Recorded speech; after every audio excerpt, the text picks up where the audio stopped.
going to be the first virtual one that they've been holding. They've been holding mediation conferences in the country, but this is the first one, and it will be virtual. Why that route? But we'll be telling us more in regards to that. But just next to him, we have Victor Baba. Victor Baba is a dispute system designer at Weinstein International Institute. Karibu sana, Baba. Thank you so much. Good to be here. Karibu sana. He's also a lawyer and an advocate as well. And perhaps to begin with you, President, I'm looking at mediation. The last time we were here, we were looking at how it differs from litigation. And from what you did say is that mediation is far much better than litigation. Kindly, for the interest of our viewers, tell us why mediation and why it differs and how it differs with litigation process. Thank you very much.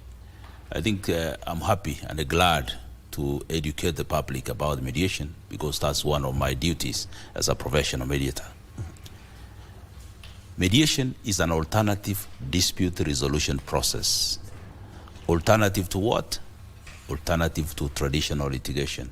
We always know that when people have disputes, the first thing they talk about is see you in court, because that's how we have been wired from our Anglo-Saxon masters, that the only best way to resolve this dispute is take it before another person to make a decision on your behalf. Mediation is an alternative dispute resolution process where parties are empowered to make their own decisions. Your job as a third party who is neutral is simply to facilitate negotiations about it. And for more understanding, in Kiswahili we call it mchakato wa upatanishi, wa kuleta uwiano kati ya watu wawili ambao wako na mgogoro. That's what we do. So it's very important for the public to understand. And why is it good? Mediation resolves disputes quickly. Okay, courts take years to resolve issues. It resolves disputes but maintains relationships. It is cost effective. You don't have to pay your lawyers, you don't have to go to court, you don't have to close your businesses and go to court. So it's the best way of resolving disputes because at the end of the day, you have win-win solutions. Parties walk out of that situation, both of them feeling as winners. In fact, if Kenyans knew, the first thing they would have done is just to go first to mediation before even making a decision to take the other person to court. When I've been in court for several years myself, so I know what happens in court. And I've been in mediation for 24 years. I know what happens in mediation. So it's very important for the public to understand that there is a better way of resolving disputes. And that better way, it's not arbitration, it's not litigation, but it is mediation, where you empower parties to make their own decisions, which is a self-determinative process. Yeah, where you determine the dispute yourself. The other good thing about it is that it's private. You know, courts are public. You go and wash your dirty linen in public. Mediation is private. You resolve your disputes and nobody knows there was a dispute in the first place. It's confidential. In fact, what comes out of it is a contract enforceable by law, an agreement, which is then public. People will only be able to see the results, but they will not be able to see the process. So all bad things that happen during conflict resolution are hidden in the process, and therefore it helps people to maintain their dignity in resolving disputes. Yeah, and I like the way you mentioned that at the end of the day, after the mediation, whatever is agreed there is anchored in law. Exactly. It's a contract enforced by law. In fact, we have gone further under the new rules now, Legal Notes number 145 of 2022, the rules of mediation. Now you are allowed, even once you have done a private mediation, you can bring that agreement to court. The court can adopt it, and it can be converted into a judgment of the court. So why should you go through 2-3 years in court when you can solve your disputes expeditiously, and whatever agreement emanates from that, you can bring it before the court. The court will adopt it into a judgment. Yeah, you can solve your disputes in a week.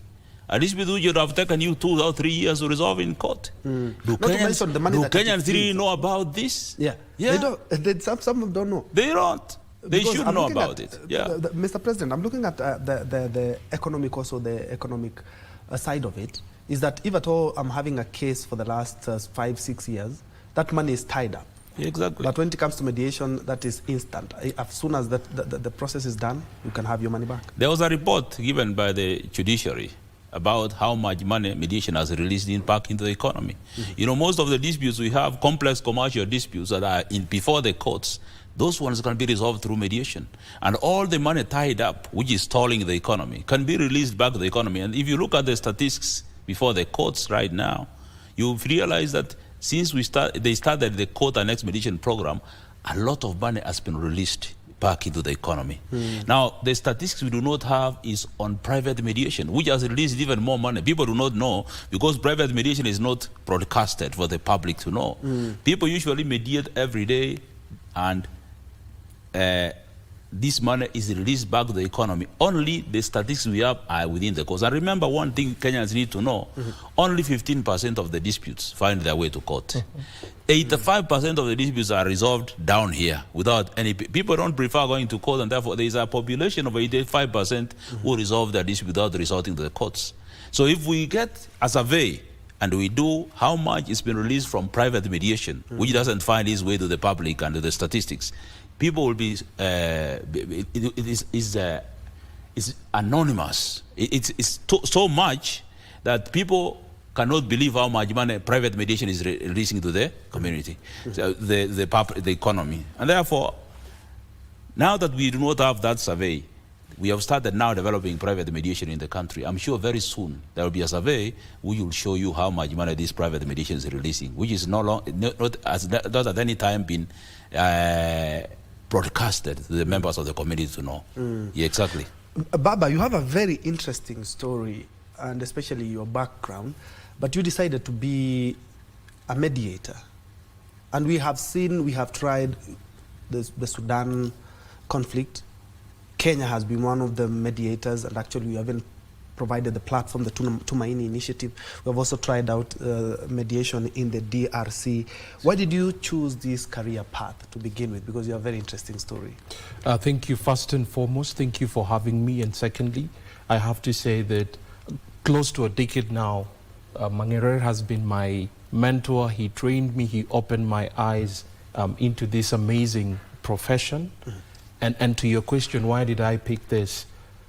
Growing up for better part of my life, conflict had become my identity. The thing about conflict or dispute is that it robs you your identity of who you are. I went to law school and I practiced for about a year, and I wasn't getting the kind of gratification that I thought I would get out of litigation, and I have nothing against litigation. As a matter of fact, there are disputes that are necessarily for litigation. But be that as it may, mediation has become a sort of an identity that I like to identify with personally. I don't like arguing. When I start arguing, I'm a different person altogether. And so mediation has given me that platform to rethink and to re-identify who I am as a person. And in so many ways, that's what mediation even does to the parties. We have various orientations to mediation. If you speak to mediators who identify as transformative mediators, the idea is to empower the parties so that after the process, you don't just have a mediated settlement, but the parties become better versions of who they are. And if it's a society becomes better than what it was. And in so many ways, my work has been inspired by the likes of Nelson Mandela, who picked up South Africa, which was pieces, and out of these pieces, he made a masterpiece. And in so many ways, mediators do that around the world. We get to mediate disputes that parties walk into the room as pieces, broken pieces all over. But through the process of mediation, at the end of the day, it becomes a masterpiece. And so looking at men like Mahatma Gandhi, Nelson Mandela, men like Dr. Martin Luther King, I thought of becoming a mediator. And the first time I got to learn of mediation in Kenya, it was through the person of President James Mangerer. And you'll be telling us more in regards to why, even after being a lawyer, you decided to venture into mediation as opposed to, continuous litigation. But Mr. President, I'm looking at mediation, and we have seen and we have said that as opposed to litigation where there are winners and losers, mediation, you finish it up with a handshake, But why is it that Kenya and many people are not embracing mediation? And for my second question that is tied to that is that we are looking at the framework of mediation in the country. We do not have a mediation act. The same way we always do public participation, which has been challenged each and everywhere you go, but we do not have a public participation act, and the route to get the public participation act has been really bumpy. We do not have a mediation act, yet we want to not only preach mediation, we want to actualize mediation, because as you have said and rightly put it, that it's a better and faster, cost-effective way of solving any conflict. Now, let me start with the reason why people are not embracing mediation in the country. It's a mindset. We have a mindset that when somebody suggests mediation is a form of weakness, they're afraid that their case is weak. But in the real sense, people who suggest mediation understand the importance of resolving disputes and maintaining a relationship. Human beings, we are social animals, we need each other. That's why we live on earth. You can't run out of this earth. You have to keep on meeting. So interpersonal conflict is very common with us. You know, conflict is not a bad thing, but the way we handle conflict is what really makes a difference. There are people who are conflict competent, and there are those people who are conflict incompetent. So the idea of making sure that we look at conflict from a different prism is that conflict is good if handled well, and it becomes bad if it's handled badly. And that's one thing people need to know. Number two, you have talked about a mediation act. We have been struggling in this country for the last 5-6 years to come up with an act. But we have different stakeholders who have different intentions. They make sure they draft an act which they know will not go through Parliament because they want it to serve their own individual interests. The most important thing that I've been telling people is that can we work together as stakeholders? Even now as we are talking, we were thinking about countries like India, South Africa have come up with mediation bills which have become mediation acts. We were thinking about the mediation act. I think some people have gone around, they have come up with the ADR bill, which they want to present before Parliament, which mixes mediation and other alternative dispute processes. Mediation requires what we call a legislative backbone. Unless we have that legislative backbone and we see it as a provision of its own and we respect it the way it is, then we will not go far. And I really don't understand why we have a lot of competition instead of collaboration.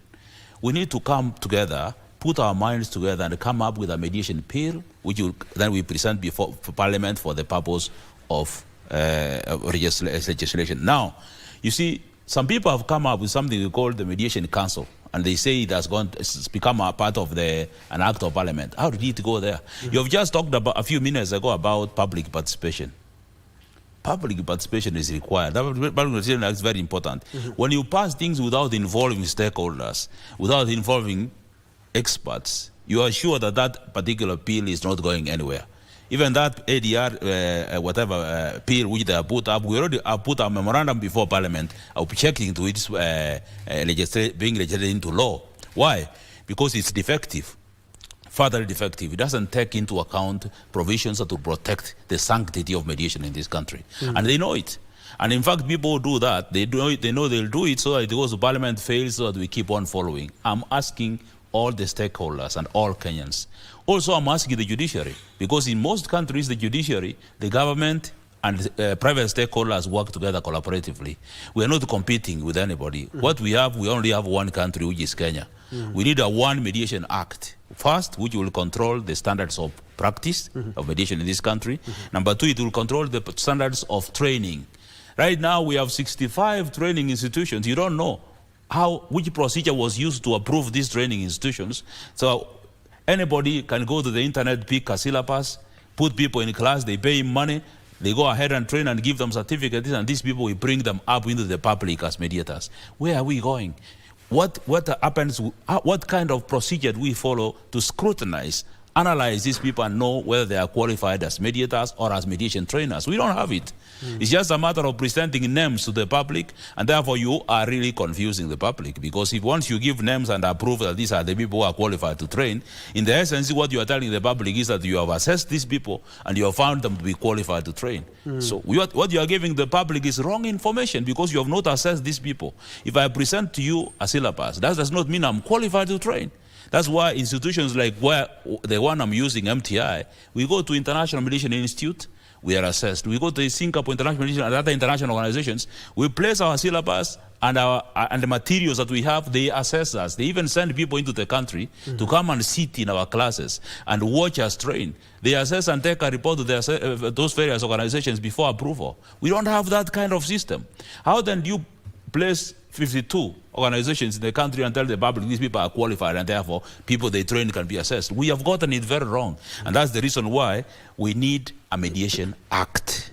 This mediation act will put standards of practice, standards of training institutions, standards of trainers, and many other things that will be put, which are registered and which form part of the law in this country. If we don't do that, I'm telling you, we have gotten it all wrong. In the next 5 years, there will be no mediation in this country because everybody else, even I heard somebody tell me the other day that he was going for a kinyosi, and he had the papa man telling him, I'm also a mediator. So he asked him, if you are a mediator, why are you training? Somebody came to our church one Sunday, a half day. We sat with him a half day and he gave us certificates. And then these people now are calling themselves mediators after attending a half day, a church presentation from somebody. That means we have gotten it all wrong. And therefore, the number of mediators that we have in the field right now, most of them are not qualified. And that's why you are seeing all these problems, the complaints that we are receiving about standards of practice. So the Mediation Act will help us manage these vices. And it will ensure that mediation is respected as a profession in this country. And we have to do it ourselves, because I know there are people who love shortcuts. You know, Kenyans, we are. That's our tradition. We love shortcuts. But we must stand, there are a few people must stand up and be counted to ensure that we keep these standards up in our country. All right, talking about standard, Baba, you have experienced conflict firsthand, and even Kenya as a country has really tried to help in mediation, and especially in the South Sudan conflict. But you decided, nonetheless, to be a lawyer, and also you decided to be a mediator. Take us through that journey, and also tell us what exactly the conflict that you are a mediator at Weinstein International Institute. All right, thank you. First and foremost, let me say one or two things about the Weinstein International Foundation. It's headquartered in San Francisco, California, the United States. And our mandate is to make mediation training and capacity development available and accessible across the world. And we work with various entities. We work with... Just hold on, Baba. I'm informed by my director that we have an issue with your microphone. Apologies for that. It's going to be checked by one of our technicians as we continue with this conversation. But Mr. President, I'm looking at, you've really mentioned that we really need to look at mediation in a really serious purview. And I'm looking at... talked about standards of training, standards of practice. As it is now in the country, what are those standards? And especially when it comes to your institute, that is a mediation institute. Yeah, I'm not sure that we have any standards because we do not have any regulations managing those standards. I've not seen them. But what I can tell you is that I sit as a director in the International Mediation Institute, which is based in the Netherlands. And this is a global body that really deals with standards of practice worldwide. And because I sit there, I expect that if I come back to our own continent, those standards can be maintained. Any institution that trains must have what we call a framework, standards framework. We don't have, as MTI, we have our framework and it's available in our website. You can just visit our website and see the standards framework. We do not have that. And there is no body in the country that can say it verifies or assesses training institutions. If we had that, that would be better. So by presenting people to the public that they are qualified, that's giving wrong information to the public, to the consumers. And I think it's a wrong way of approaching it. So if indeed we want to set standards and assess institutions against those standards, then there must be available standards where people can go and check. These people, we must have a body in this country that assesses and qualifies institutions with these particular standards. That's why the Mediation Act, I keep on saying, is very important. Already now we have a team of people who are working on a mediation bill. And I'm sure we'll come up with a mediation bill early beginning next year, and we'll present it to the other stakeholders to ensure that we do it once and in the right way. Once we have that, then mediation will be respected. You know, when I say this, some people say we want to close some people out. No. If we don't keep these standards, we cannot compare ourselves with the mediators in India, in Brazil, in the United States of America. And that's why you see when mediators are required in a place like the Copper Belt in Zambia, that people have to go to UK to look for a mediator to come and mediate. Why? Because we have failed to what we call self-credentializing. We have mediators in this country who are qualified, highly qualified, who can handle this international mediation that I'm talking about. But we must self-credentialize. That's why the Institute of Chartered Mediators and Conciliators, the first body in the continent right now that is assisting in credentializing mediators and having a very strong code of conduct, can be an institution which then people can rely on. A disputant coming from China, who has an investor state dispute in Kenya, can ask the government, where can I find a qualified mediator who follows a very strong code of conduct? They can come to the Institute of Chartered Mediators and Conciliators. Because in that institute, we do not just admit somebody because they have a certificate. We have to take them through an interview. We have to assess them, role play, and do many other things before they are admitted as mediators. That's why we are talking about the conference that we have this week. And you'll be telling us more in regards to that. But Yes. Baba, we've rectified that error. And I was asking, what exactly we're talking about, or disputes are we talking about that you are able to sort out at Winston? And looking at other jurisdictions, because you've worked here in Kenya as well as abroad, where are we in mediation as a country? Yeah, thank you. The Winston International Foundation is a non-for-profit that is headquartered in San Francisco, California, that's the United States.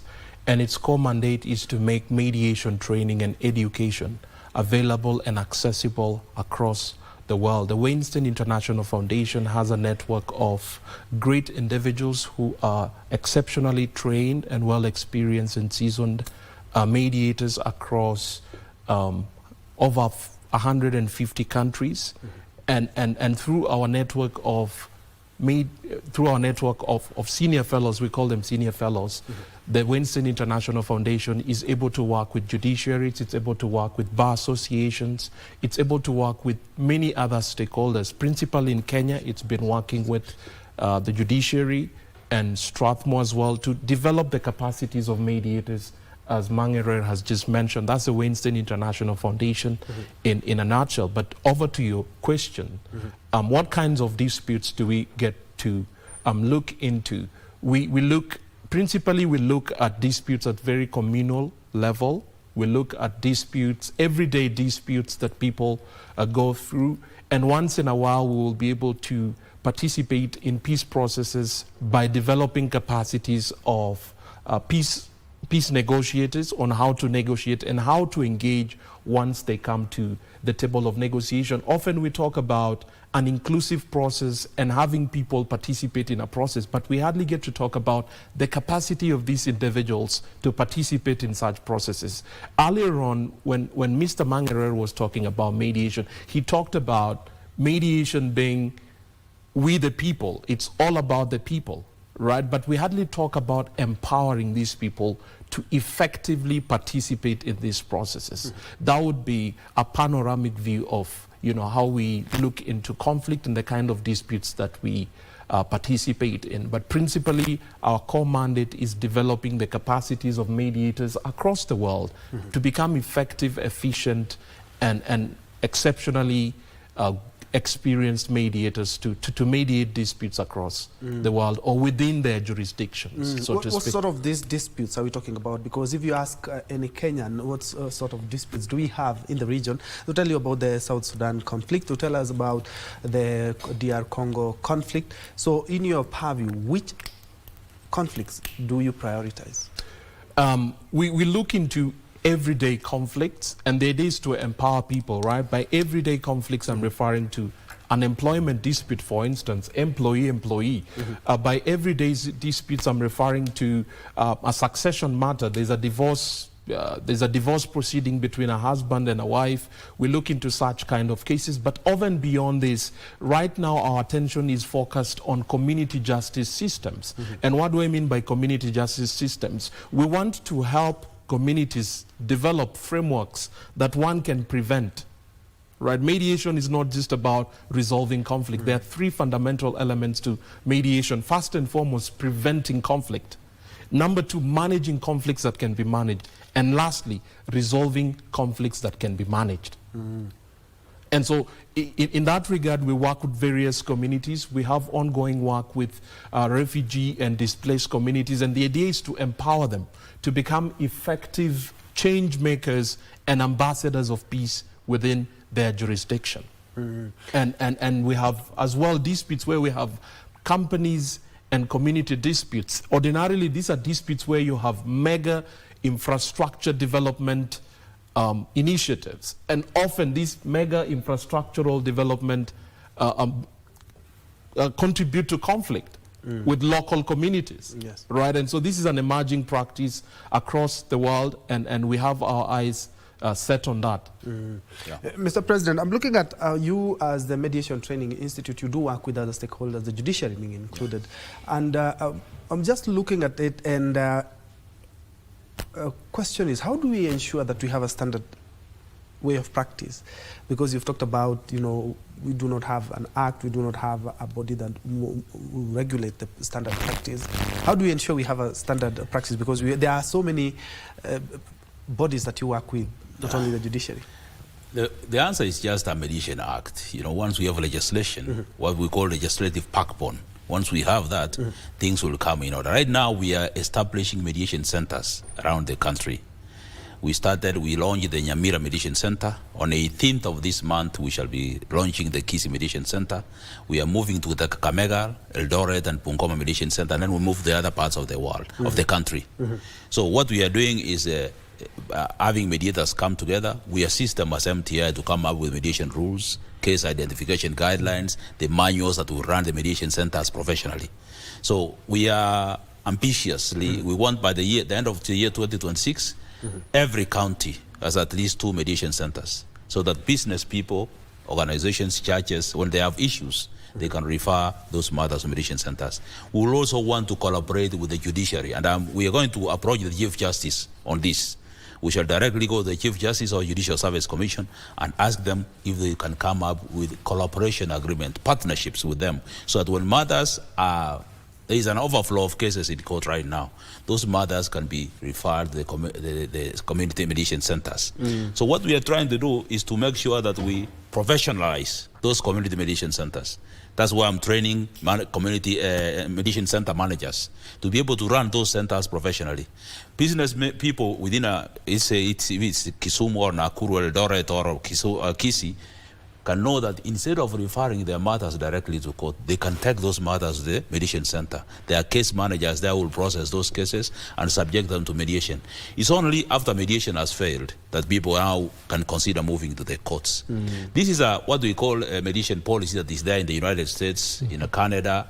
In fact, in the United States, you will not be allowed to go to court unless you come with a certificate indicating that you have attempted mediation and it has failed.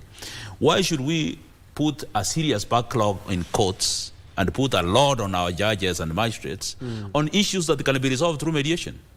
And the court and mediation alone cannot manage that. So what we are saying, private mediation centers can collaboratively work with the judiciary through an MOU, so that we have a system of referring cases to the mediation centers, and then those cases can be distributed among the panel of those people in the mediation centers. These mediators in mediation centers will be trained continuously. So we will not be having quacks in those mediation centers.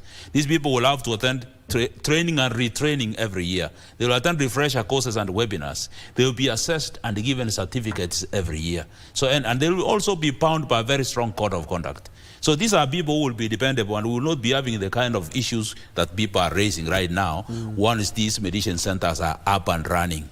It's an ambitious program, but we are up to the task. And we want to make sure that at the end of 2026, all counties in this country have at least 2 mediation centers, and those mediation centers are run professionally. They are not welfare centers. Welfare centers can be done separately. They can run their welfare separately. We want professionally run mediation centers that people, complex commercial disputes, land matters, family disputes, community, workplace disputes can be referred there and resolved. In that way, we'll even help improve the efficiency of our court system, because our judges and magistrates will have fewer cases, which will improve their efficiency. So we are not working to bring down anybody. And that's why I'm asking the judiciary not to feel that we are occupying their space.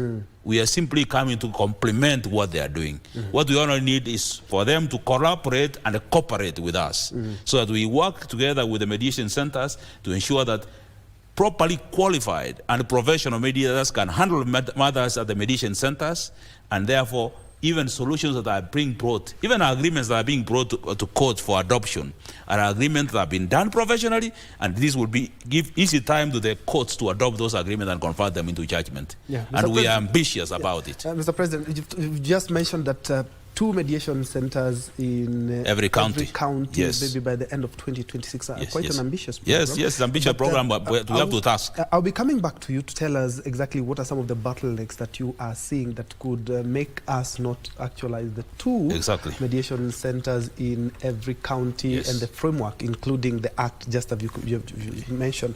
But you've worked in a number of countries, Kenya included, and I'm looking at how mediation is in other jurisdictions. Case in point, maybe in South Africa, just like Mr. President has mentioned, they do have a mediation act. Maybe in another African country that has mediation act, and then maybe scale it out to United States, where you've worked and they have a mediation act. How does it differ from the mediation that we have in the country, and what are some of the lessons that we can borrow from such kinds of mediation platforms? Such a good question. I have been unbelievably fortunate and blessed to be in the United States on multiple occasions, and other jurisdictions. I have studied and taken a comparative analysis of mediation in other countries and in our country. In my opinion, the judiciary has done tremendous in terms of a court annex mediation. It's a launching pad that the judiciary and other stakeholders have done tremendous work in putting together.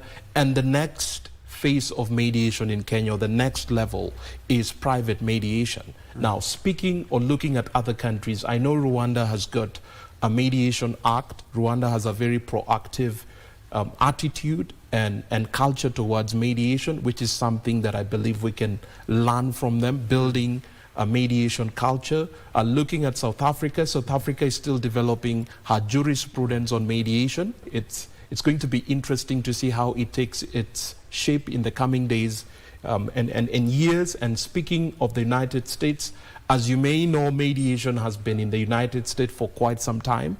The mediation movement in the United States started, should be about 50 or 60 years ago. And over time, they have developed a very proactive culture of mediation. In the United States, mediation is a full-time profession. In the United States, men and women put food on table through mediation. In the United States, through mediation, the economies as well, the economy keeps going. And as we said earlier on, it's a very proactive way of resolving disputes earliest or as soon as possible. And so in the United States, that has been possible. Again, in the United States, domestically speaking, they have one of the most robust mediation practices in the country. You have so many centers. And this is why it's important for us, as Mr. Mangerer just mentioned, that we take an ecocentric approach to mediation. And what do I mean by an ecocentric approach to mediation? Often we talk, and this is globally, and it has been empirically proven, that for you to build a culture and a practice of mediation in a country, there are three fundamental elements or approaches that you need to have a look at it. One, you need to have a legislation, right? And in this legislation, you must embed what we would call as demand. And by demand, I mean court referrals, right? How are we referring disputes for mediation? And this is where I feel that as a country, we could pull up our socks. Let's have private sectors who are referring disputes for mediation. Right now, the principal referral system that we have is the court system. It's the court that refers disputes to mediators. But the next level is a scenario where we start seeing ordinary Kenyans approaching Mangerer, given his experience, and telling him, do you know what, we've got this dispute that we would want you to help us resolve it, right? Private sector as well. We need to have the private sector or corporate Kenya, for lack of a better word, buying into this process. And we're already beginning to see baby steps, right? That's the demand. We talk about 3 tracks. That's the demand track, and then we have a supply track. Supply track is where you get to deal with mediators. Do we have seasoned mediators? Do we have sector-specific mediators? Right now, if you look at the Kenyan scene, most mediators, right, are general or generic mediators. By generic, I mean they do not have a specialization. You go to countries like the United States, you go to Europe, Romania, Italy, they have sector-specific mediators. And the idea here is that you want to specialize in one given line, i.e. investor disputes, right? That's one area that you can actually specialize in. You can specialize in employer and labor disputes. You can specialize in family disputes. You can specialize in commerce or business-related disputes. That is the next level. And when you look at other parts of the world, that is the reality. You have sector-specific mediators. Right? The other element would be what we would call, we have the demand, we have the supply. This is where you have mediators. This is where you have centers, as Mr. Mangerer is referring to. And in my opinion, he's way, way ahead of his time. Because that's the next level, where we have centers across the country. And when disputes emerge, you just walk into a center. And through this center, you're able to be empowered to participate in a mediation process that essentially could end up with a resolution. And thirdly, we have the third track. The third track is what we would call institutions that can sort of regulate the practice of mediation. And I don't need to... By institutions, you mean, for example, like the Mediation Training Institute or the judiciary, or both as stakeholders as well? It should be a multi-stakeholder approach to it. The judiciary should be involved in it, the private sector should be involved in it, and the public should be involved in it, because essentially the public is the consumer of these services. Right? So we need to have a multi-layered and multi-faced approach to developing a culture of mediation in our country. And in other jurisdictions, right, dispute resolution is not reactive as what we have here, right? In our jurisdiction, our knee-jerk reaction is, when he steps on my toes, I'll see you in court, to patane kotini, which is a knee-jerk reaction. But in other jurisdictions, it's a reactive approach to conflict. The conflicts are inevitable. The most fundamental thing is how we manage and how we approach our conflicts. That would be my opinion insofar as your question.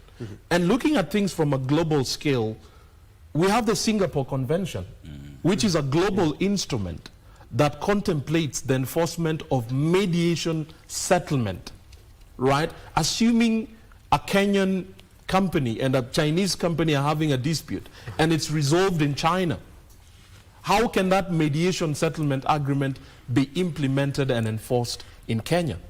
In a nutshell, that's the vision behind the Singapore Convention. And so many countries have actually ratified the Singapore Convention. Has Kenya done that? No. Kenya is yet to do that. Rwanda has ratified the Singapore Convention. Nigeria has done that. Uganda and so many other countries. Right? So looking at legislation, we need to look at it broader than from a domestic lens. We need to look at it globally as well. How, globally, how are we looking into the issue of mediation? And the benefit for the state, if I can say this, there are actually benefits to the state. States, and this is empirically proven, if you look at a World Bank report, it states that countries or states that have a robust mediation culture and legal regime have a high likelihood of actually attracting foreign direct investment. And the idea is pretty simple. If you're an investor, you don't want to put your money into a country where for the next decade you will be involved in court battles and litigation. You want to put your money into a context or state where, in the likelihood of a dispute, and conflicts and disputes are inevitable, whenever disputes emerges, in the shortest time possible, you can have that dispute resolved, and your relationship is actually preserved. So looking at things from a foreign direct investment perspective, there are benefits that are tied to countries that have a robust mediation culture. Yeah. Mr. President, I had mentioned that I'll be asking about the bottlenecks that are slowing down the growth of mediation in the country. Practical example, just like Baba has observed, is Kenya has not ratified the Singapore Convention. Yes. And if you look at our neighbors, they have already done that. And I'm looking at conflict, regional conflict, or even, let's say, Kenya and China. Maybe you've gotten your goods from Guangzhou, but there's a conflict now. You know, there has been a mediation there. But since we haven't ratified anything, we don't even have a mediation act, you would find that maybe that what has been decided there, or the results of the mediation, are not recognized here in the country. The problem we have in the country is structural, in that those people who are in leadership, some of them who find themselves in leadership of this particular, want to do things alone. They don't want to consult stakeholders in the private sector. And that's why you find that we have a problem, especially if those people who are supposed to lead us into making this are doing things alone without consulting them. They are afraid that probably if they consult the experts will take away that thing from them. We are being a little bit egocentric, and it's not really helping us as a country.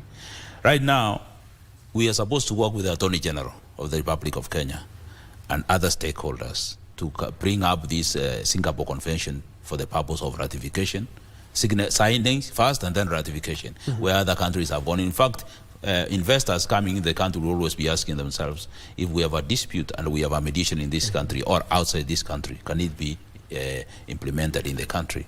And that weakens us, and that's why people find their way to Rwanda, which has already ratified and developed the mediation infrastructure.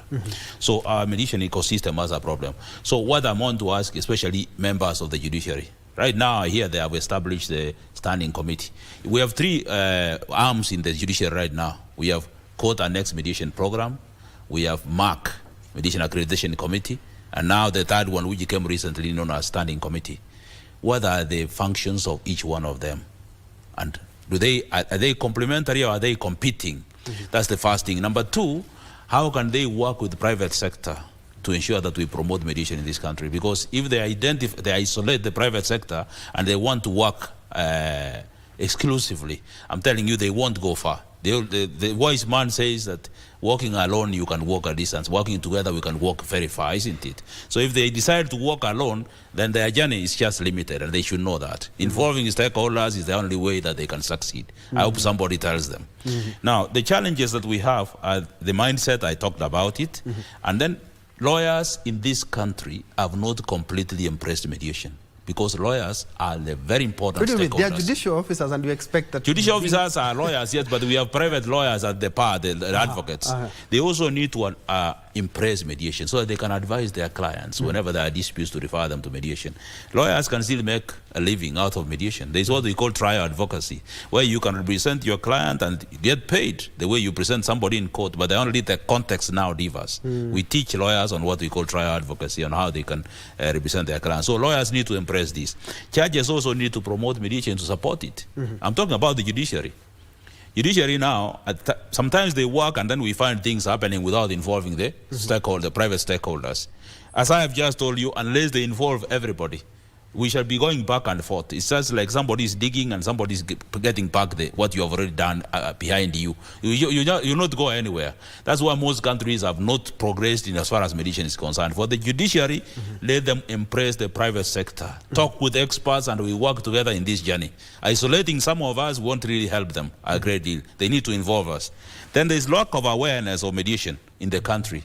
You know, KBC, as I told you last time, used to have Vitimbi, Vioja, Mahakamani, and whatever, those things. They're still there. If they are still there, now we don't want Vioja Mahakamani. We want to collaborate with these celebrities. Start a program which will be running weekly through KBC, where we show people how to mediate disputes, not going to court. And we are ready to work together with the KBC and other media houses to ensure that we have a program that lands quickly, and so that we can inculcate the culture of mediation into the culture of our organization in this country, so that people know. I saw last week there was a dispute on land which was mediated on a program in KBC. Yeah. Why don't we adopt the same? Why should we go to court if that program worked? So we have to work together with the media to ensure that we develop this. The other thing is we have a structured mediation movement in this country. Yes. That's why you hear some people are coming up with the ADR appeal, others are coming up with the mediation council, because they want a piece of this cake. There's no cake to be eaten if we don't grow it enough so that everybody has it. In fact, let me tell you, okay. I remember when I look at the dogs, they fight over a piece of ugali. So every dog is in and nobody eats it. And that's exactly what's happening in the country. We are all focusing on our cake. Everybody wants a piece of it. And nobody's going to have any cake at the end of the day. It's important that we work together collaboratively. Let them wake up and smell the coffee wherever they are. That we will not be successful in this country if we do it in an egocentric manner, that you do it as if you are own and you isolate some other people so that you can be able to succeed. It's not going to work. We must work, all of us together, to ensure that we can overcome these challenges and promote mediation. And that's the reason why, as you said, I have brought all mediators, mediation gurus from all over the world into our mediation conference, which I'm sure you will give us a chance to talk about. Yes, actually, that will be the next question. But allow me just to just ask Baba, because you have been in a country that has had a conflict, and we have seen the conflict is still there. We are looking at the South Sudan conflict. I'm also looking at the DR Congo. But looking at mediation in Africa, just like the President has said, is that it's becoming so robust. But unfortunately, these conflicts have dragged on for years, despite initiatives like the Tumaini initiative that we had, spearheaded by former President Uhuru Kenyatta. But we still have those conflicts. Where is mediation failing? Great question. Looking at the world right now, and our region to be specific, if you look at what's happening in Sudan, and right now in South Sudan, Rwanda, DRC, and West Africa, if you just look at West Africa, we've had a raft of coups and attempted coups. There's so much that needs to be done. So much has been done, in my opinion, if you ask me. The African Union Constitutive Act, which is like the constitution of Africa, right, is very robust and contemplates systems and structures on how to resolve conflicts before they actually, turn out. And here we're talking about systems that can actually analyze conflicts, right? Early warning signs and so on and so to speak. Our early warning signs in the continent have not been so effective, in my opinion, and this could be a subject matter for a different day. But be it as it may, to your question, why is mediation not doing so well within our continent and in other parts of the world? It's because you have multiple factors involved in it. And you have multiple actors that have different interests, and these interests need to be balanced. That's one. Number two, if you look at our approach to mediation in the continent, it's partly elite-driven. And by elite-driven, I mean that you have a former head of state or an ambassador, right, fly over into a country and try to resolve that conflict. And in so many ways, that is one of our undoing. In my opinion, we need to balance the fact that we can have former heads of states, because these are people who command esteem, these are people, men and women who command respect within the continent. That should be coupled up with experts on the ground, mediation experts, men and women like Mangere who've been doing it for quite some time. They understand the dynamics, they understand the nuances and subtleties, right, that are involved in some of these conflicts. Because often what we do is we bring the political class into the room, and it's all about power sharing and so on and so to speak. And that has been the approach, and as we've seen, it hasn't contributed much to peacemaking within the continent. The thing is that we need to have experts in the room, men and women who understand the terrain, men and women who can put together peace processes that are inclusive. That's the other thing. Most of our peace processes are not inclusive. They're not participatory in nature. Often you have people at the bottom of the food chain marginalized or isolated from this process. And often when these interests are not factored into our peace processes, the processes collapse, as we've seen with the Tumaini process. Yeah, interesting observation indeed. There are so many interests and power sharing as opposed to sitting down and just finding where the solution will come from. But Mr. President, I'm looking at International Mediation Conference. Just like you mentioned, it'd be the first virtual that you've had, but you've held other international conventions as well under the theme regional challenges, regional solutions, and global outcomes. Who are you targeting and what do you hope to achieve at the end of this virtual conference? You know, the conference that we are having, which is coming up on 11th that's Thursday, day after tomorrow. The day after tomorrow, yes. Yes, exactly. is bringing together all mediators. You know, so far in the continent of Africa, we are about 11,000 mediators. So we're talking about the mediators we have trained in Kenya, Uganda, Tanzania, in Zambia, in South Africa, and other places. So these people, instead of traveling abroad, because it's very expensive to attend a conference either in Florida or in Netherlands, we have decided this time to invite those international presenters to your living room. That is online. So you don't even have to leave your house or your office. We are bringing them to the screen. Can anybody log in and join? You just register with 2,000 Kenyan shillings, which is just a cup of uji or lunch for you, which you can skip and attend that session. I have come up with invited and people have graciously accepted to attend, like the president of the International Mediation Institute, International Academy of Mediators, President Leo Jonathan. We have the executive director of the International Mediation Institute, Ivana Ninsik. We have Chodrado, international mediators who are coming to present this week. Even local mediators who are experienced, we have invited them. What we want to do is to share our experiences and the challenges that we face, not only in the continent, but worldwide, and how we can improve our mediation standards and systems in our continent. So I'm inviting all mediators that we have trained for the last 24 years. Please don't miss this. I decided to bring this because I wanted to reduce the cost of traveling and the cost of a physical mediation, which is conference, which is expensive. So please, all mediators, wherever you are, the ones I trained in Zambia the other 2 weeks in Lusaka, all the mediators I've trained in Uganda and other countries in the continent, mediators I've trained in Kisumu, in Kericho, in Eldoret, please, each one of you, attend this conference because here we share ideas and you come face to face with the international mediation gurus who will share their experiences and also enrich you as a mediator. Please don't miss this opportunity because it is one for the first time we are doing 5 other mediation symposiums and conferences. We have done them over the years, and you know the attendance and the presenters we have brought. But I can tell you, this time we have been lucky to get some of the best international mediation gurus in the world attending and sharing with us their experiences on how to make yourself a better mediator and how to improve mediation practice in our continent. So please, registration is 2,000 bob. See you in the conference on Thursday. You have no reason to miss this conference. All right, allow me to just give Baba 30 seconds for your closing statements. Mediation is gaining traction globally.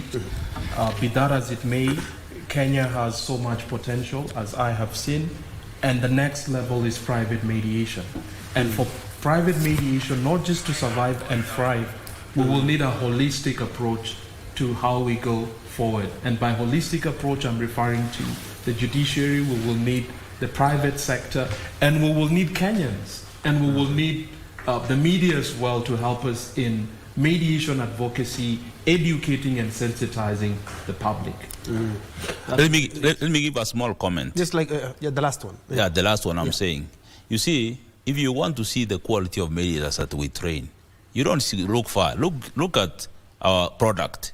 Victor Baba, an international mediator trained by MTI. So we don't need to tell you about the products we produce. They speak for themselves. That's what the law says. Thank you very much. All right, that has been the president of the Mediation Training Institute, James Mangerere, and just next to him, one of his students and also an international mediator, Victor Baba, who is a dispute system designer at Weinstein International Foundation. Gentlemen, many thanks indeed. And by the way, they are both advocates of the High Court as well. trying to look at mediation as a way of conflict resolution, as also part of the alternative dispute resolution as opposed to the litigation exercise. Thank you so much for watching this first hour. On the second hour, we are looking at the 16 days of activism against gender-based violence, not HIV. And of course, I'll be joined by three guests, Caroline Letuya, Brian Maina, and Susan Wairimo. We'll be talking about that, and also under the theme that we are looking at, also eliminating gender-based violence in the electronic devices as well. That discussion in a bit.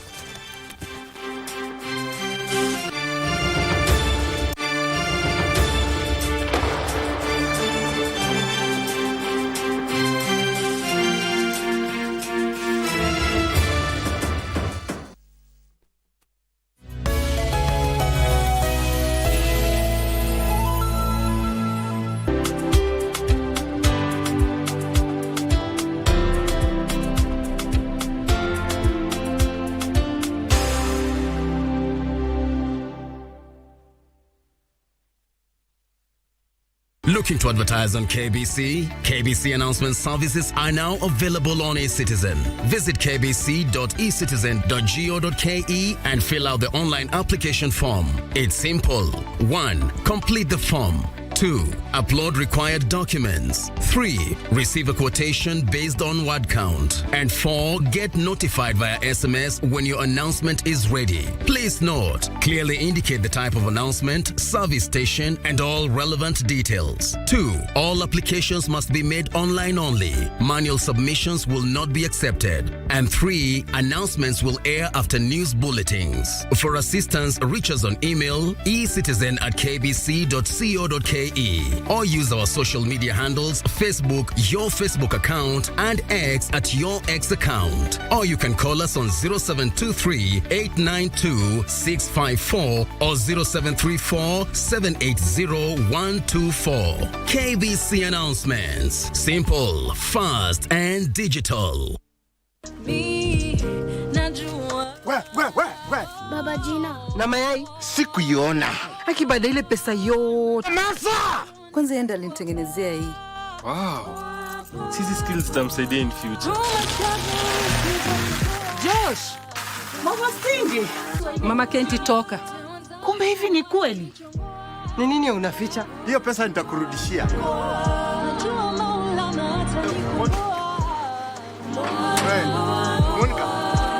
Monica. Wananitagundu wakita.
Francis Kirimi Mudhaura was born on 20th October 1946 in Meru District, now Meru County. He attended Nkobo Secondary School in 1966 before joining Njue High School in 1968. He joined the University of Nairobi the following year, graduating with a Bachelor of Arts in Economics and Political Science in 1972. He holds a diploma in International Relations from the University of Nairobi. Upon graduating, he was appointed District Commissioner for Mombasa District, since renamed Mombasa County. A year later, in 1973, he was appointed Assistant Secretary in the Ministry of Foreign Affairs. This marked the beginning of his long and illustrious diplomatic career during the era of President Daniel Arap Moi. Muthaura later served as Undersecretary and Head of the Economic Division in the Ministry of Foreign Affairs, as well as Kenya's Ambassador to Belgium, Luxembourg, and the European Community. He was also Kenya's permanent representative to the United Nations based in New York. Between March 1996 and April 2001, he was the first Secretary General of the East African Community. In 2003, following the election of President Mwai Kibaki, Muthaura was appointed Head of Civil Service and Secretary to the Cabinet. He would go on to serve in this position for nearly a decade, becoming the second longest-serving holder of the office after Geoffrey Kareithi, who served under President Jomo Kenyatta for 13 uninterrupted years.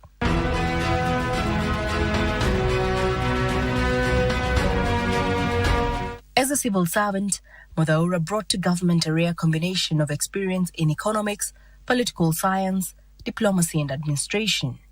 His role was pivotal. He chaired the National Security Advisory Council and coordinated the government's team of permanent secretaries, often mediating key policy discussions and ensuring smooth implementation of the NAC government's development agenda.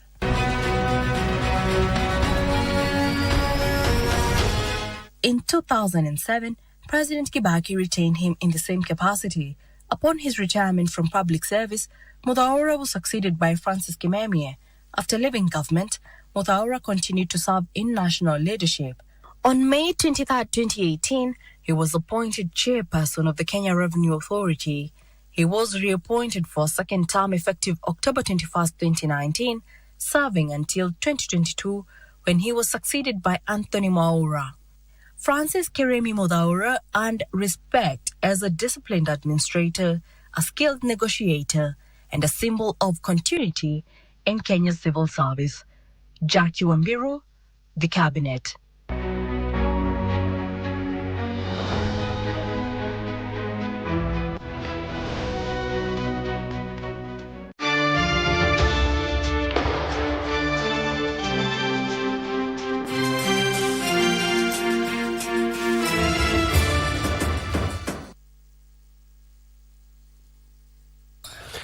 Welcome back to KBC News Check. On the second hour, as I had mentioned earlier on, we'll be taking a keen look at the campaign that is dubbed 16 Days of Activism Against Gender-Based Violence. Remember, this is a campaign that runs from the 25th of November to the 10th of December, meaning it will culminate into a number of events, tomorrow being the 10th of December. Well, the campaign aims to raise awareness and calls to end gender-based violence against women and girls. And it's a global event, and we will be looking at the theme for 2025, which focuses on ending digital violence, harassment, and abuse in online spaces. I'll quote the Chief Justice Martha Koome did say that looking at in the last couple of months, the online community has witnessed a number of attacks, and especially women, her included. I do remember her making that statement. So I think this theme is well placed in this year's campaign, where we are looking at the digital devices and how far some people are going to actualize gender-based violence. Allow me to introduce my panel of experts. Beginning from my immediate left, we have Caroline Letuya from Omega Winners Group. Karibu sana to the program. Thank you. And just next to her, we have Brian Maina from the End Poverty with Justice Paralegal Network. Karibu sana, Thank you very much. And just next to him, we have Susan Wairimu from the Inspire Teenagers Foundation. And of course, they do work, karibu sana. They do work very closely with Forum for Women in Democracy, Development and Justice. And thank time. Thank you. I appreciate We are looking at 16 days of active gender-based violence. I would like more or less to just speak from your entity. What exactly are you doing to try and, let's try and end this? Beginning with you, Carol. I'm beginning with you, Susan. Thank you so much, Troy, and it's an honor being here. As you've mentioned, I am Susan Wairimo from Kajiado North, working with Inspire Teenagers Foundation and closely working with Forum for Women in Democracy. As you've mentioned, in my space, I get to interact with teenagers and young women.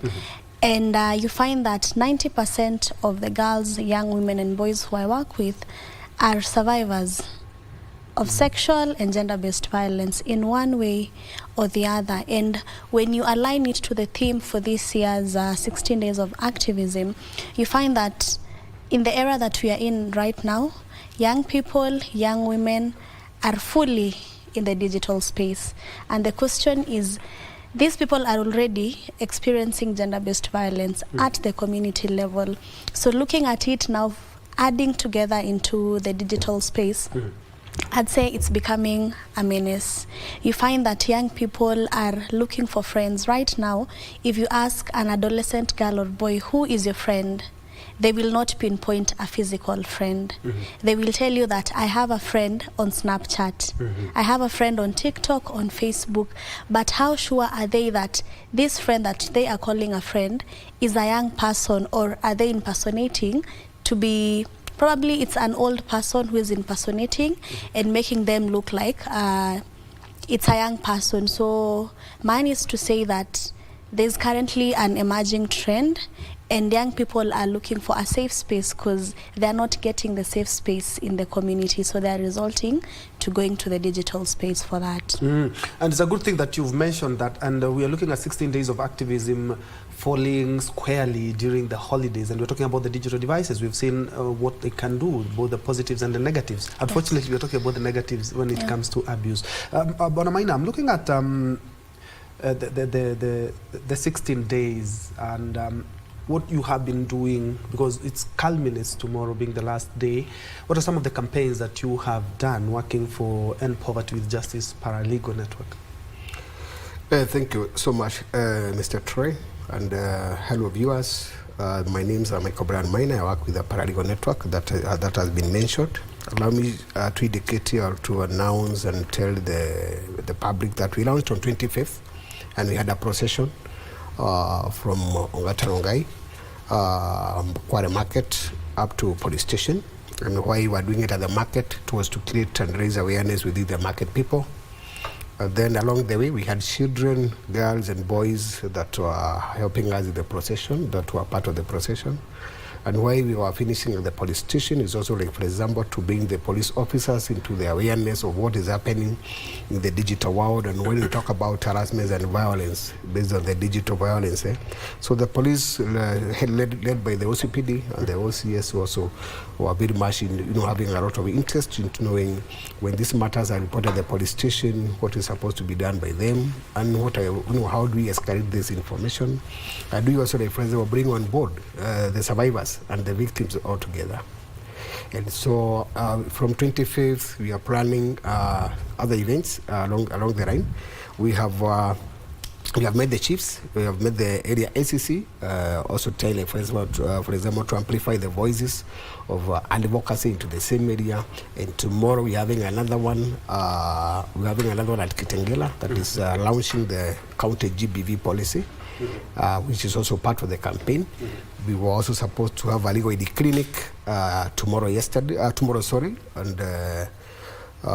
with the Law Society of Kenya. But I think we shall see how they are going to go together, both of the activities. And Letuya, I'm looking at your work on GBV. Where does it intersect with economic development for women? I do know you work very closely with Forum for Women in Democracy, Development and Justice as well. Where does this intersect in terms of empowering women? Thank you, Ben. I'm Caroline Letuya from Kajiado East. I founder of Mega Winners Initiative, a community-based organization that advocates for the right of women, girls, and children. And in my areas, we do empower women on how to depend on themselves, how to do their own businesses, rather than depending on, let me say, selling themselves for money. So we teach them it is good you know how to do your own business. You use your own brain and your own hand. You pay your bills.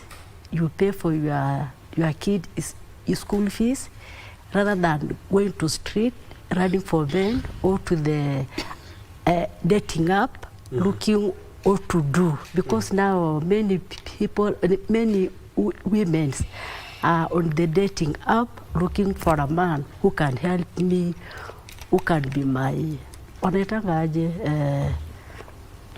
spouse or no spouse, sponsor. Yes.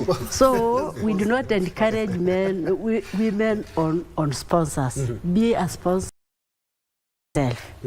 Yes, so tomorrow we are launching that 16 days of activism in Ketengela, in the office. You are welcome. You participate. Yeah, actually, you tomorrow see should what be a very big event because it's the end of the 16 days it's a campaign. big day. And what exactly are you doing in terms of not only them to realize that indeed they don't have to look for a sponsor, you can sponsor yourself as well? What are some of these projects that you work Okay, like us, we are having a poultry, farming. We also encourage women to apply for women fund loans to do their own businesses. We also have a table banking that we collect money that are within us the women. We give you loan like 10,000. At the end of the month, you return with an interest of like 1,000, and that 1,000 will be on your part also. And we do a follow. How have you benefited with this 10,000, 550, like that? I'm also looking at Susan. I'm looking at you working closely with some of the kids the young ladies and young boys who have been really abused. And I'm looking at the internet, and especially when we are looking at these devices, the laws that we have in Kenya are a bit lax, if you ask me. There are some countries where you will find pornography is very much illegal. There are some countries that you will find some of these cases are they attract very heavy punishment. In some countries, people who actually abuse kids are even killed. But we look at some of the laws that we have in the region and some of the laws that we have that are governing some of these devices that we are using. They are quite relaxed. What is the current situation, and how are you working to empower these people who have already been abused? They are suffering from even mental anguish themselves. Thank you, Troy, for that question. For me, I look at it from the point of most of these children and women don't even know that they are actually being abused. I'll give you an example. Yesterday, I was on TikTok, and there's someone who had posted a video of himself and the daughter, who's roughly 10, 11 years, singing to a song. And one of the comments, a man had commented and said, "Keep this girl for me, I'll come pick her next year." What does that tell you? That's sort of abuse, if you ask me. That is abuse. Yeah. Then I look at it back when you were growing up, and I know this has happened across all generations. We used to be told in class, "Troy, stop playing around with these girls. The girls that you're going to marry have not yet even been born." So growing up as Troy, you know that the girl that I'm supposed to marry hajazaliwa bado. Kwa hivyo nikiona mtoto mdogo, huyo ndo mtu ambaye ninafaa kumzaa. So looking back at our upbringing, tumeonyeshwa ya kwamba wewe wachana na hawa wa rika yako. Wale wadogo ndo ambaye ni rika yako. So taking it back and making even children understand, even some of the devices and sites ambazo tunaingia, the only question you're asked, are you 18 years or below? You click and say 18 years and above. You have not yet even... There's no verification. There's no They won't know if you're an underage or you're overage. Look at it right now. We are in the era of AI. Last week we were having a training on cyber security and it was practical on how someone will get my photo, ataenda yeke kwa, let's say, a pornographic site, and it will appear automatically kama ni mimi. When you look at women, right now we are heading into the electioneering period. Hii ndio wakati ambayo, if today I decide that I want to vie for a post and put my post hapo, the comments that are going to appear there, you will not believe it. Yeah. So you look at it, yes, children, watoto wenyewe sahizi, they are not safe. The laws that are governing cyber issues are not even strengthened. Even when the kids go on those social media platforms, ads keep appearing every now and then. When you go on YouTube, yes, your child will be watching Cocomelon, but an ad will just pop up from nowhere. You see? So it's, the government should start understanding that we should not be waiting for the 16 days to speak about this. Women wanatumiwa pornographic materials. They're just randomly on WhatsApp, and you see a number from nowhere has sent you a link. You click on that link, imekupeleka wapi? Kwa pornographic site. You're just there, you've posted your photo wewe na mtoto wako. Someone from nowhere, they throw in comments. Look at the psychological torture. Because there's one time I had posted a photo of me distributing pads to girls. And someone from nowhere just commented and said, so you think, so I'll just paraphrase it, wasichana unawapatia sanitary towels, do you think it's their first time, ama unadhani hao ndio wasichana wa kwanza kupata periods? Mbona hizo pads usipeleke chakula? You can imagine, you look at it from the point of, wasichana hawanaweza sanitary towels, but you're going out there using social media for advocacy, but somebody somewhere is looking at it as an opportunity to bring down the advocacy work that you are doing. And I totally understand. We've even seen issues of people requesting for news or sending nudes to even underage children. And if you've just joined us, we are looking at 16 days of activism against gender-based violence. And the reason that you see us leaning a little bit more on the technology is because the theme for 2025 focuses on ending digital violence, harassment, and also abuse in online spaces. We have seen, and even the Cabinet Secretary for Information, Communication and Digital Economy talking about they want to clean up the internet and especially to protect our young ones. Talking about protecting our young ones, Mr. Brian, I'm looking at you work for a paralegal network. How are you trying to, sort out some of these cases? Because some of these cases that Susan is talking about do end up in your desk. On your desk. Thank you very much. Actually, it's a huge concern so far because, for the last 5 or so years, we've been working closely with the Law Society of Kenya, because as we belong to the PSK, Paralegal Society of Kenya. Now, we try, for example, now to bring the issues of the gaps existing in laws, because you realize what my colleague Susan is trying to raise, that our laws at some point they are very slim in terms of they don't address some of these things. They're not even in our laws. Like, for example, the Cyber Crimes Act. You find that when you go through it, there are so much gaps in the law. Now, what we're trying to do is that we are trying to organize a number of legal aid networks and legal aid clinics, which are of course free. So we've trained, like for example, in Kajiado North, we've trained about 80 chiefs. Kajiado West, we've trained about, and community health promoters, we're also training them, plus chiefs. In Kajiado West, we've trained about 50.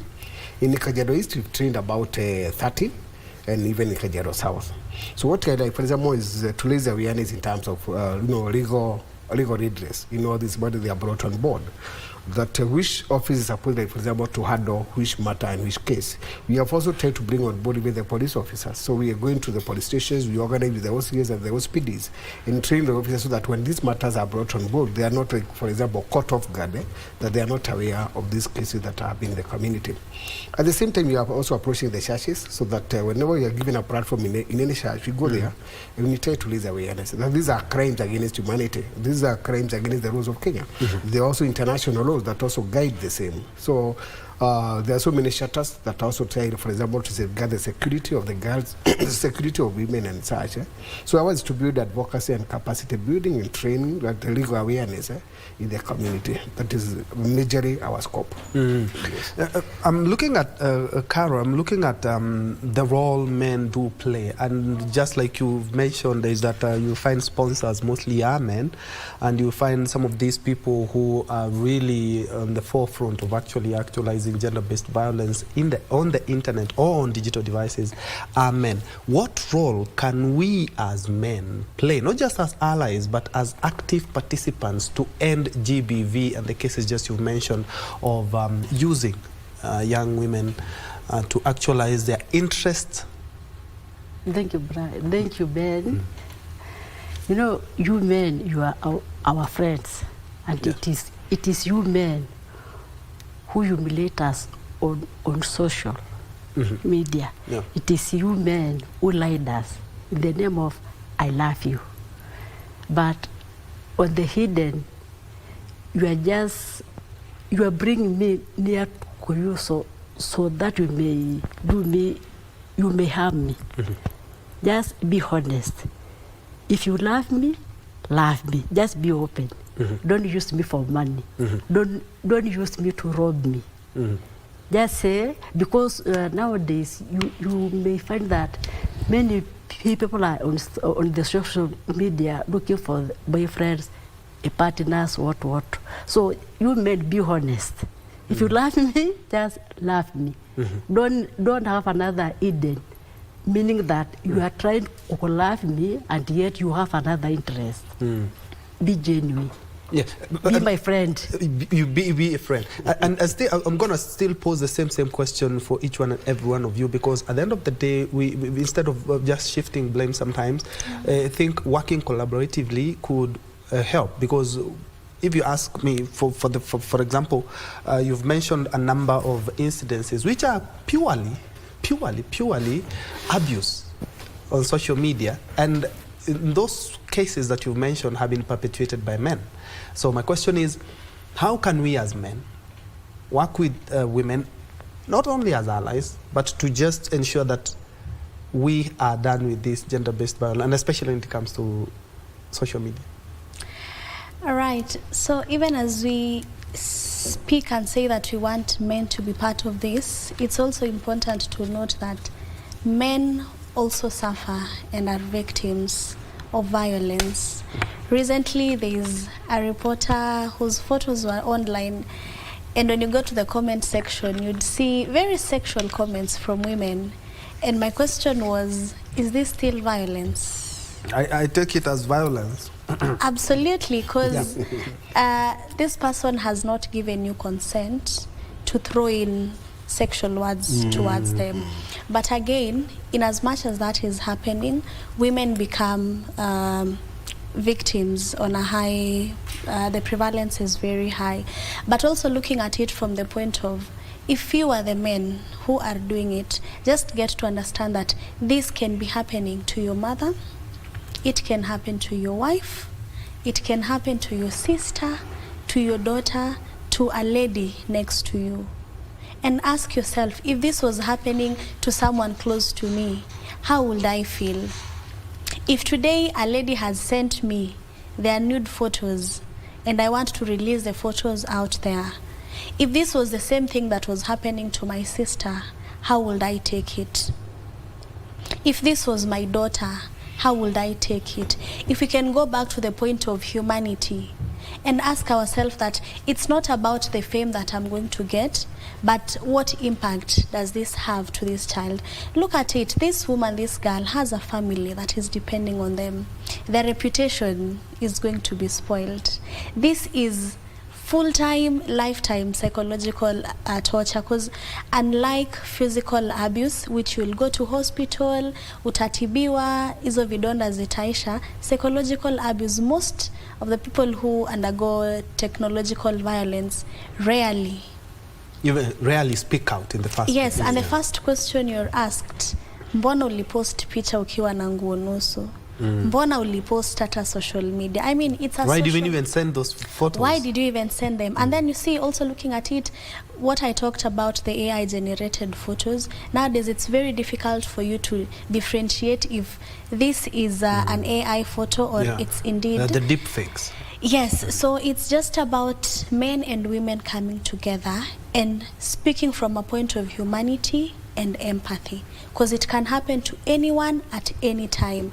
Most of the people who undergo online violence, cyberbullying, sexual bullying, they never even know. I will just take a random photo today and someone will think of it from where they're thinking of it. So even as it's happening, just get to understand that it's not about you, but it's about the perception. But now coming together and addressing this and asking men to treat women with dignity, with respect.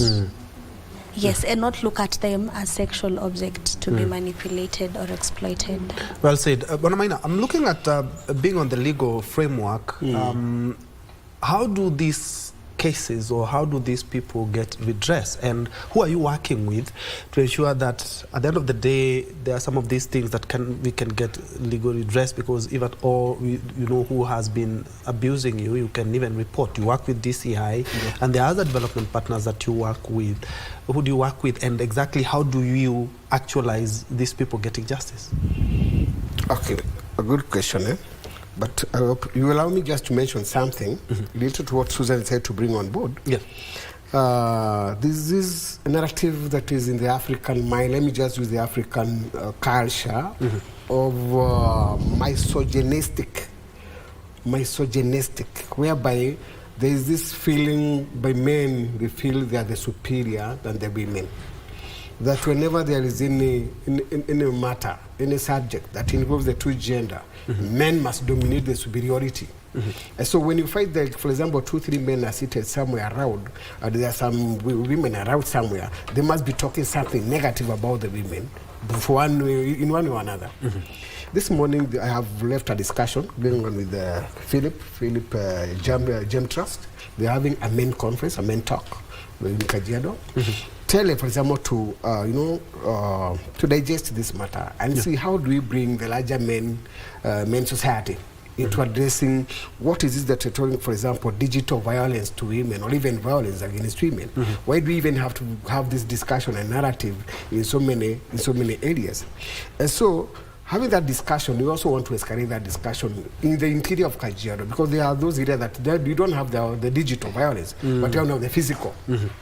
So we need to go there also and have a men's talk there and bring those men into this conversation, so that at least when they are doing grazing and pastoralism there, they still, like, even when they are sharing resources, like for example the cattle in such and that, they still have, like, in their notion, we are doing injustice to our men and girls. So on the question that you've asked, we are working very closely, like, for example, with the judiciary. Like myself, I'm a member of the court users committee in Kajiado courts and Gong law courts. Now, we try, for example, to bring on board the magistrates, so that even when, like, for example, those matters have been brought to the courts, the magistrate will be able, like, for example, to internalize and understand the nature of that matter. Because, for example, the defilement cases right now, they're on the rise. Looking at it, for example, a grown-up will tell you that this girl, who is just 13 years or 12 years, she loved me. And from the beginning, we've not started yesterday. We've been good lovers. We've been very close to each other for the last 2, 3, 4 years. And that is the reason when it came to this, to the sexual engagement, it was obvious. So he wants, like, for example, the court to listen to him and listen. He's not the starter of the whole thing. There was a consent of that nature. Yet he doesn't know that 18 years and below, you cannot consent. So I think also, again, civic education and legal literacy, I think it is also a key thing that we need to rethink a bit. Like, for example, we work also closely with the Law Society of Kenya and also even the police, the DCI, the police. Because, again, unless we get, first of all, the knowledge the vice is not going to stop. But we need to instill knowledge first, so that whenever somebody is doing such a wrong, by the end of the day, if the law catches up with you, then there's going to be the consequences. And of course, talking about the law and looking at the policy that you will be launching tomorrow during the culmination of the 16 days of activism, we'll be talking about that. It is also packed with the legal aspects in regards to gender-based violence. Caro, I'm looking at just what Maina mentioned earlier on in regards to us men, and especially when it comes to, you come from Kajiado, and it's a place where I will say culture has really been maintained, but in as much as that we have seen a number of gender-based violences which are culturally embedded from that region. How are you working with men and local communities to sensitize them on some of these vices and how to deal with them? Thank you, Ben. We have been bringing men on board to end this GBV. As women, we cannot do it alone. It is you men who will help us, and especially in my community where a man has more say on the ground. So it is a man who will stand up. For example, maybe it is for FGM, and say, my girl will not be cut. My girl has dropped out of school. I'll take a step and I'll take a step for her to go back to school. So it is you men who could help us to end this GBV, and especially in my culture. Are you seeing any difference in regards to the mindset? Yes. When men are educated, when men are empowered, they will get it, and they will understand, and they will join the movement to end this GBV. Indeed. So men are trying a lot, and now they have come to a position where they are understanding us. We are not just as women going alone. We have them at our back. They are backing us. Yes, and we're talking about gender-based violence, and more specifically, and touching on digital devices, but many people don't even realize that female genital mutilation is part of gender-based violence. So, Susan, I'm asking, because you're also dealing with Inspire Teenagers Foundation, you're working with those people who have had so many types of abuses, including FGM. How are you working with communities to ensure that not only sensitization, because I believe as a country we are doing a lot in regards to just pointing these things out, but they are really embedded in our culture. I've also come from a community where we also practice FGM, and it hasn't ended. Yeah, it has diminished, but it's still there. I'd like to pick it up from what Carol has said. We know that FGM, like in Kajiado, when you go right now, Kondani Mashinani, you will find it being practiced. But again, we don't look at how much and the prevalence of FGM in urban areas. We were recently having a conversation with a group of girls from She Leads, a movement that I am in, and some of the girls were sharing that in a place in Kibera, here in Nairobi, a community cuts girls there. Right here in the city? Right here in the city. Sahizi wasichana, Karo tukisema tuende uko Kitengela, uko ndani ama Mosiro, unaweza pata wako wachache sana. But if you look at the number of girls who have been transported from there, wakaletwa town, the number is high. Unaambiwa umekuja kutembelea auntie mwenye anaishi Nairobi. But now they have medicalized it. Wanasema hii si ile kama ya kitambo unasikia uchungu. Unaambiwa hata huyu ni daktari, amevaa manguo, ako na madawa, hautasikia uchungu. Wow. Even in Rongai, they are doing it. Even in Rongai, if you go to urban areas, the prevalence of female genital mutilation and cutting is very high. Because we had issues where we find cross-border, where, you know, wanasafirishwa in Tanzania, and then, you know, to Uganda. It's happening here in the city. It is happening all over. It is happening all over in all communities. And it is done in secret. You cannot say. You cannot know. Because these cases are brought to your attention. Yeah. What do you do? You know? I'll speak and I'll also allow my colleagues to contribute to it. Yes. If you look at it, culture inachangia sana. But pia, when you look at the other point of it, in as much as we speak about poverty, which also contributes, there's also peer pressure. Thank you. I remember when I was in school, I schooled in a school in Ngong, and we had both population, those from the Maasai community and those from the urban areas. And I remember at one point, there are girls who couldn't shower pamoja na wasichana wengine. Reason being, wewe haujakatwa. So what will this girl do? Ila wakati mwingine anaenda nyumbani, atataka pia yeye kukatwa, ndo akikuja wanaweza kuzungumziana pamoja. So there's peer pressure.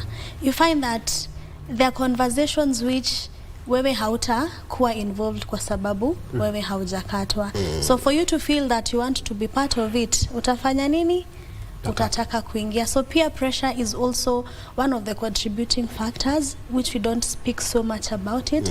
But when you look at it, culture is the highest contributing factor in these cases. Okay. Brian, it seems that you've also witnessed the same things happening. You would like to weigh in on that as well? Yes, please. Because I just want to add on to what Susan is trying to bring on board. Because I remember there was one time we went to a place called Kisamis. We had a program within Kisamis. And so we talked to the elders. And we told the elders, whatever you are doing to the girls is not right. It's not just. It is even illegal. And at some point, you don't want, for example, to invoke laws at this level, but I would like to we want to identify a number of you to be champions of reducing or even adding this FGM. So at some point, after a year or two, the senior elder came and told us, we have reduced. Sometimes back we used to cut a big thing, a big portion, but nowadays we are just removing a very small piece of the body. And so now, okay, so what is your plan? Are we going to add it very soon? So after 2 years later on, we went back and they told us, now it's becoming a bit hard because our girls are the ones going for it. Because they are saying, if you are not cut, they are not going to be married. They are not going to be accommodated in the spaces of Pharaoh girls and women. And so we, the elders, want to destroy their lives. Yet as we are getting out, we leave them into their trouble. And so even right now, when you go to most of the schools around Kajiado, especially primary school, that story is still going on. Girls doesn't want to end that thing. The elders would wish to end it because, like, we have those champions that have been championing the FGM campaigns, and they have been very vocal about it. But the children themselves are not ready to do it because go to secondary schools, that is the same narrative. So it's not going to be, it's not a small fight. I think it's going to be still a tall order, but again, by the end of the day, depending on the campaigns that you are going to, because what is really helping is that even our Maasai community is also getting educated very much. Like the ones Caro is talking about is about the young men who have really appreciated the knowledge about that these things are against humanity, they are unjust.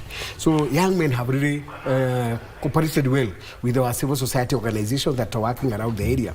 Because when you go even to central, north, west, whatever, you'll find those young men, they are very much in tandem with what we are doing in the areas of advocacy and even social change. Yes. And Caro, I remember 16 days of activism against GBV around, I think it was 2022, 2023. I happened to work with the Forum for Women, Democracy, Development and Justice deep in Kajiado. Of course, I haven't been to Kajiado so many times, but a number of civic education programs. We had matters on GBV, but when it comes to culture there, it's a bit hard to, go deep because of how culture has been enshrined in the community.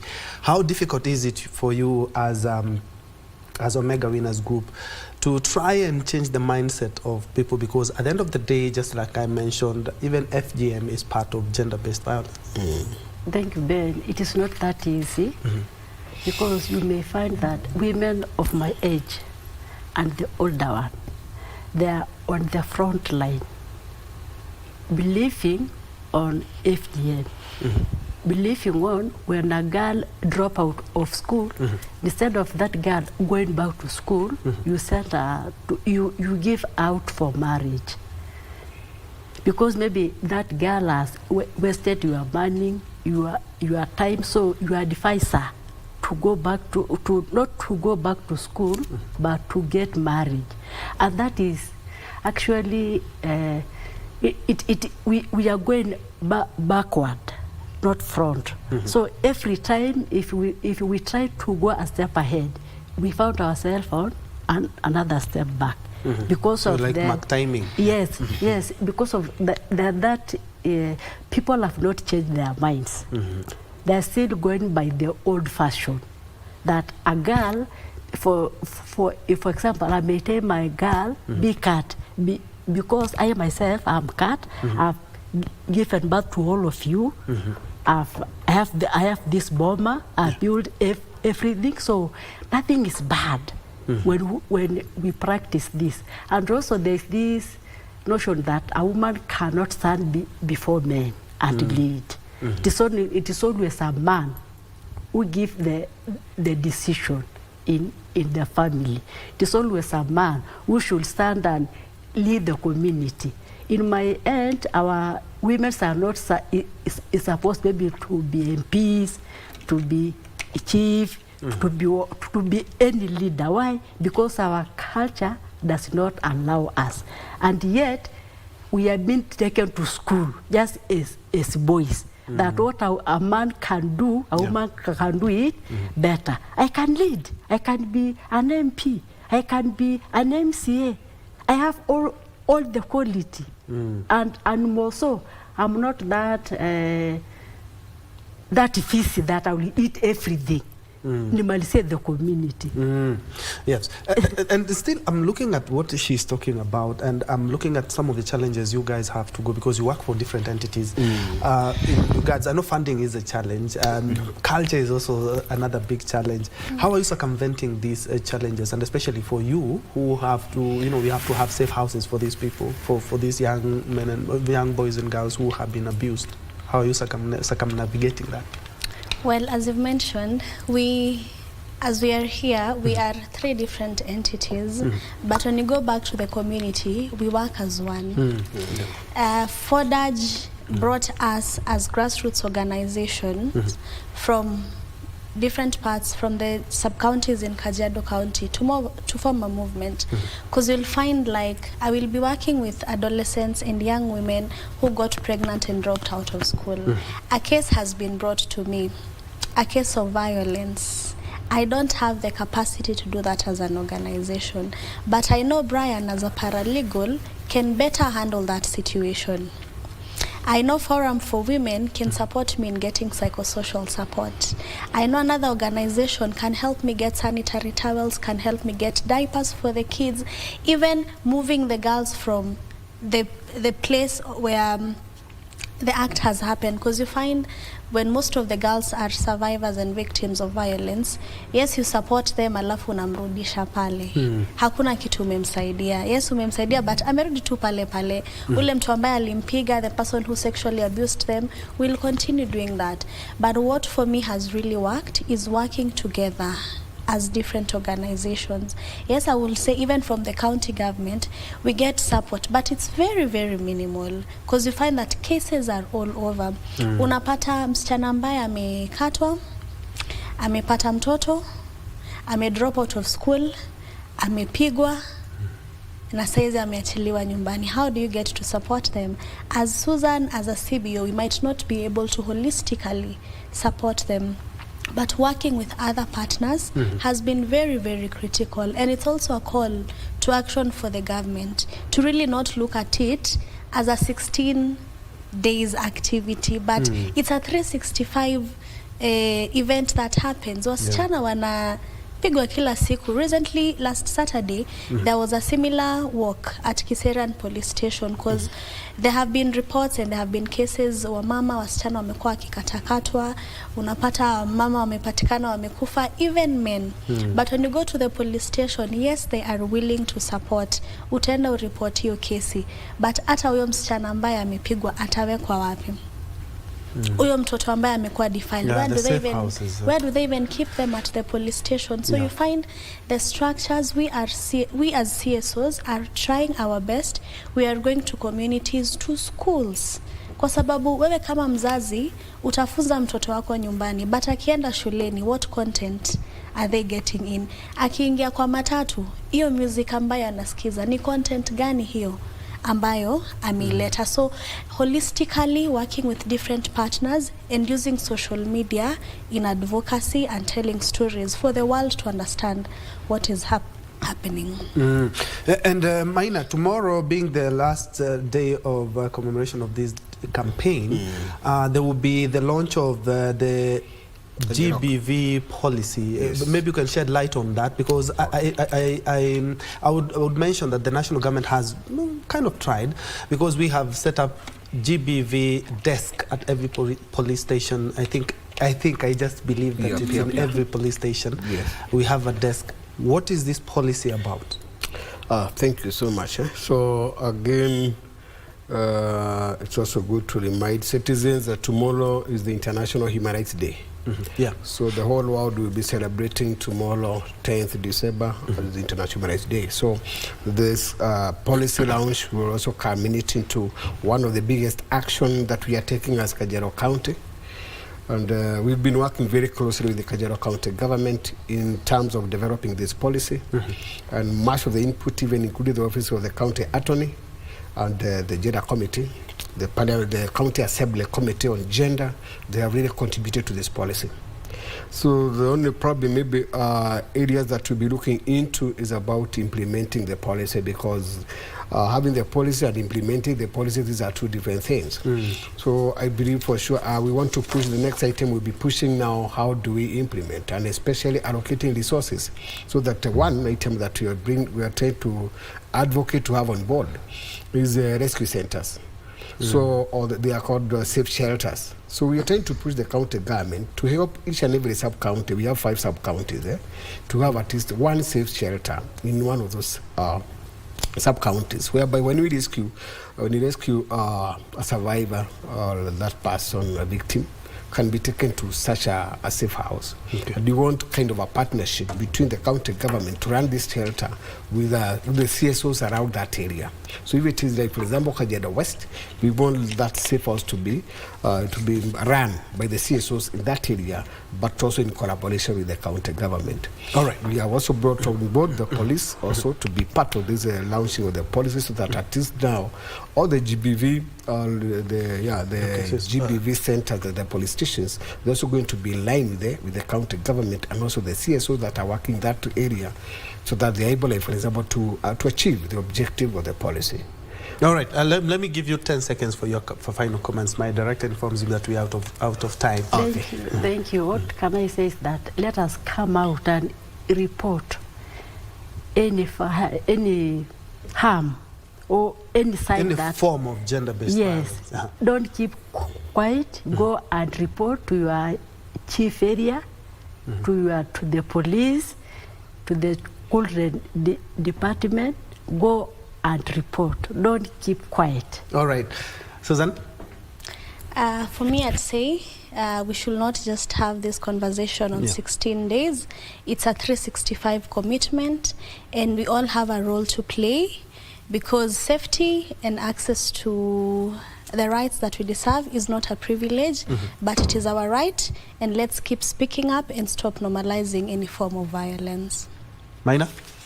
Just to say thank you so much to KBC TV and thank you for this talk show, and we would like to request and to ask our larger public not to stop on tomorrow after the 10th day, to continue fighting this fight onward. Thank you very much. All right, thank you so much indeed. We have been looking at 16 days of activism against gender-based violence, and I will echo what they have mentioned. Indeed, we don't need to do a 16 days campaign. We really need to do a 365-day campaign where we ourselves are the brothers and sisters keeper. So thank you so much for that, and allow me to just reintroduce you again. We had Caroline Letuya from Omega Winners Group. Thank you so much for making time. Brian Maina and Poverty with Justice Paralegal Network.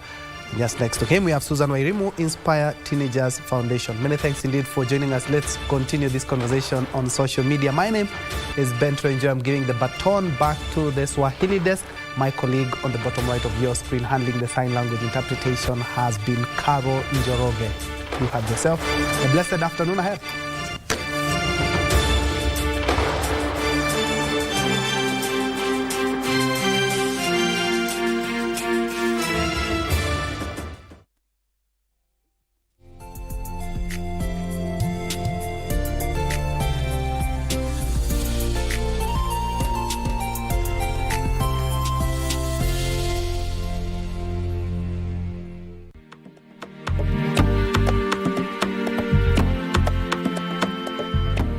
My name is Felicitas Gitao Mutugu, the CEO of Farmer's Choice.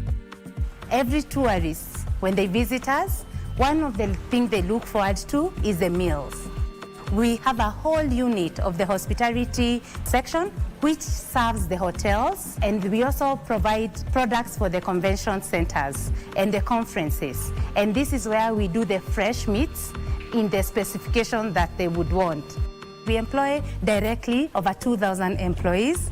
We work with over 10,000 farmers. We have extension officers where we work to support the farmers to be able to tag and to be able to have a traceability of their animals, the vaccination, and also the feeding programs. The hospitality industry is very conscious about traceability. Farmer's Choice can give you the traceability from the farm to the table. So we make sure that the tourists experience authentic meat from the Kenyan producers. And most of our meat is grain and grass-fed, which makes it quite tasty, and that's what makes our meat quite exciting to the tourists. We pride ourselves with over 200 fleets of refrigerated vehicles. We make sure that we deliver to you a product that is well within the cold chain. Be it at the Savo, be it at Serengeti, even the conference centers. And we envision that being one of the areas that will help us grow. You have no reason not to visit Kenya. It does not only give you the safari, it also gives you the beach, and it also gives you an authentic experience in the cuisines. And we'd want to welcome as many tourists as possible from Farmer's Choice. Karibu Kenya.